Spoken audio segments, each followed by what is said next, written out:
ఆకలి సరిగ్గా లేదని 1000 రూపాయల మందులు వేసుకుని ఏడుస్తున్న వాళ్ళు కోట్ల మంది ఉన్నారు. వేల పట్టున ఆకలేస్తోంది, సంతోషించు. దాహం వేస్తే మంచినీళ్లు లోపలికి వెళ్ళక మధ్యలో కన్నం పెట్టి గొట్టం పెడితే ముక్కులోంచి పోసుకుంటున్న వాళ్ళు ఉన్నారు.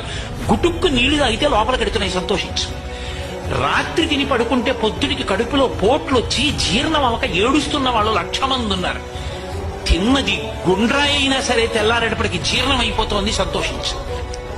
పడుకుంటే నిద్ర పట్టక చారుడు మాత్రలు వేసుకు పడుకుంటున్న వాళ్ళు ఉన్నారు. తలగడా మీద చెయ్యెట్టుకుని ఇలా పడుకుంటే నిద్ర పడుతోంది.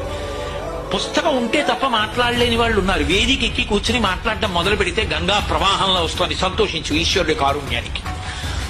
కొంతమంది కూర్చోలేని వాళ్ళు ఉన్నారు, కూర్చుంటున్నావు. నడవలేని వాళ్ళు ఉన్నారు, నడుస్తున్నావు. చూడలేని వాళ్ళు ఉన్నారు, చూస్తున్నావు. వినలేని వాళ్ళు ఉన్నారు, వింటున్నావు. ఈశ్వరుడు నీకు ఇచ్చిన దానికి ప్రతి క్షణం తృప్తితో ఓలలాడిపోవాలి. ఎన్ని మాటలు కృతజ్ఞత చెప్తావు. అది మాని